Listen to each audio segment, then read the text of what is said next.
Hi, it's Coach Michelle from Our Life's Movement back with another video. So today we're talking about boundaries and healthy boundaries. I get the question, I've been living my life the way it was, and is it necessary? And I'm like, yes, if you want a healthy one, boundaries are there to protect you. So think of the guardrail. As you drive down the road, you see the guardrail, and that guardrail is there to protect you from going over. That's the same thing. A boundary is there to protect you from anyone going over into a space that you don't want them, or for them to know what are the things that are important to you. Well, I must preface with this. In order for you to actually have true boundaries, you first must know who you are, because you can't create boundaries based on a superficial you, because it won't be true to you, and you find yourself still in discomfort whenever one impede your space or do something that you don't want. So first thing, you need to know who you are. So let's go over 7 boundaries that I think is very important. And here's the big question. Do I still need boundaries if I'm married? Oh yes, you absolutely do. So the first boundary I want to go over is communication. There's a communication boundary that you should implement, depending on who you are. So for people that do not use profanity, people who don't like argumentative style of communication, who want to have really peaceful dialogue, to disagree to agree to disagree kind of dialogue, right? That person needs to put up some communication boundary. Regardless if you're starting a relationship, regardless if you're in a relationship, regardless if you're married, you can go back to the negotiating table and say, hey, I do not appreciate when we are having a discussion or a disagreement, the way you are speaking to me. These are my boundaries that moving forward we should do. So yes, the question comes up, well, they've been doing it all this time. What do I do? Well, here's a couple of things that you can think about. Once you go back to the negotiating table and you say that you don't want this, you have to be the one who implements, right? What happens when it happens? So there's a consequence that you have to implement. So it's really important to understand when implementing boundaries, there must be a consequence that you truly can follow through on. So it could be, if you are going to dialogue with me in that manner, I'm going to walk away from this conversation.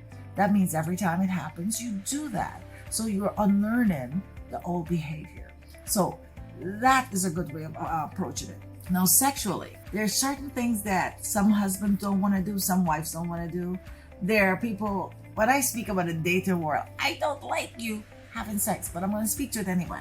You have to be able to communicate honestly about what you feel comfortable with when it comes to sex and what you feel uncomfortable with. Some people want to be experimental and you might not feel comfortable with it. Those are things you need to get out the way.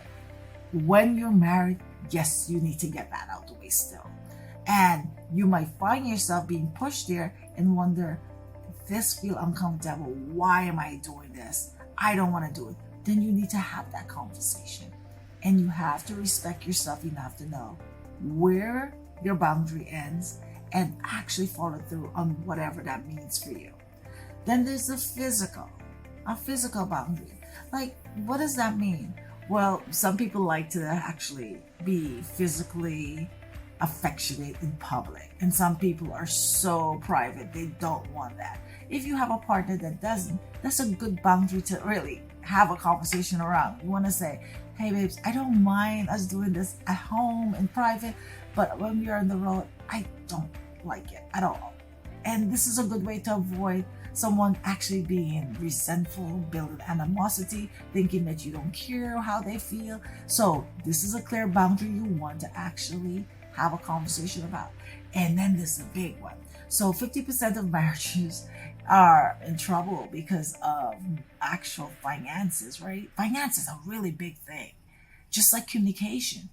But we don't really discuss it at length, especially when you're dating. You're like, don't want to do anything to actually disturb what's going on, right? But that's a real conversation to have, because someone who could have come from a home culture that says, we keep separate accounts, we do not put our money together, and I give you this and I give you that. And another person could come from a culture that says, we pool it all together, we put a savings, we put a spending, and then we have 2 single accounts for us to have money in here for our own personal use. And those are 2 different perspectives. Now, if you don't put a boundary and actually have a conversation around it, you will be setting yourself up for a lot of conflict around finance. So that's actually a conversation you need to have. If you have been in a marriage and you've been doing it the way you don't feel comfortable, yes, it's going to be difficult, but it's something that you should have the conversation around. Then there is the emotional boundary. People have triggers. Triggers can be tied to things that have happened and they're working on it in the past. And so if you have an emotional trigger, you need to be aware of it. So if your partner says certain things, it really pushes you over the top, know what that is, express that to that person, and also recognize when you are being triggered that you can remove yourself from a situation that it's not going to be healthy. So be aware of your emotions. Give credit that that is an honest emotion. Don't suppress it, but acknowledge it by saying, okay, I feel angry right now. It's not best for us to continue. Therefore, I'm going to walk away from this conversation and come back at a later time and finish it. That's really good to understand your emotions that way. And then there's share time. So often I don't see this being implemented enough. Share time is actual individual space. And regardless if you're in a marriage or not, share time can cause a problem when someone says, I want to be alone. It's like, why do you want to be alone? We're married. We're together. Why do you need to be alone? Well, respecting that, we can share a certain amount of time together and then have share space alone, or I should say separate space alone, is something that you need to discuss. So, hey babes, we are gonna do this, and this. And on Sundays, I'm gonna take like 2 hours for myself. So we're acknowledging that we have shared time, but also we have separate time. And that is really important because it's not implemented enough. And when it's done, then one party might feel somewhat indirectly rejected. So that's an actual thing that you need to do. Now, the last one I want to talk to you about is share information, especially for married couples. But you should practice this as a dated couple, right? So shared information. There's some information that should have a boundary. If your partner share information that is really private, then you need to protect it.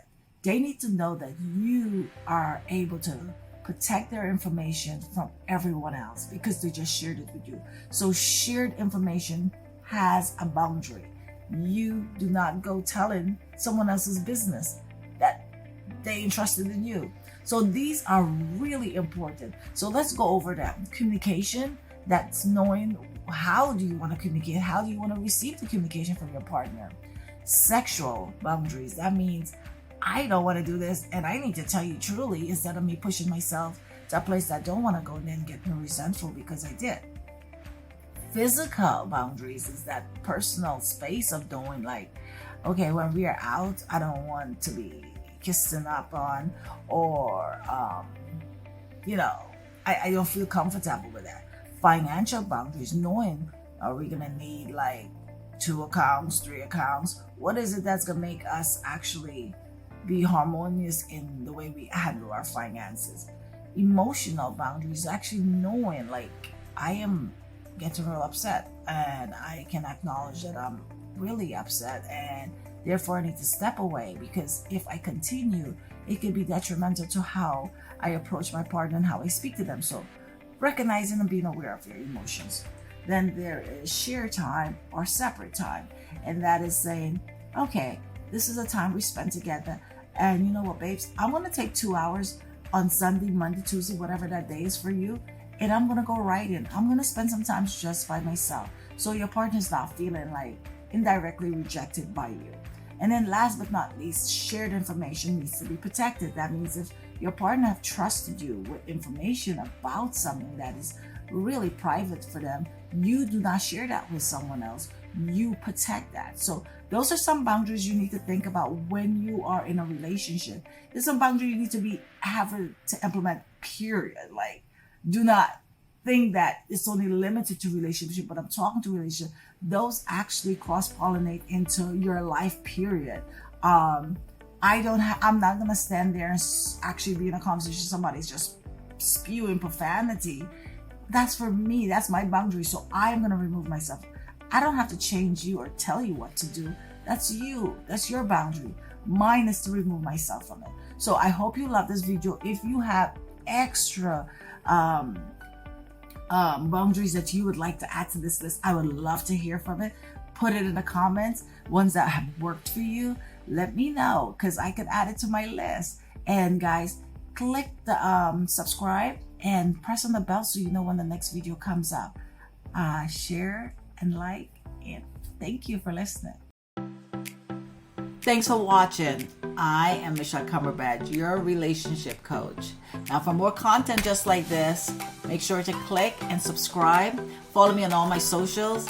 And guys, that bell, click it and you will be notified whenever I drop something new. And that's twice a week. Like and comment. Thank you for watching.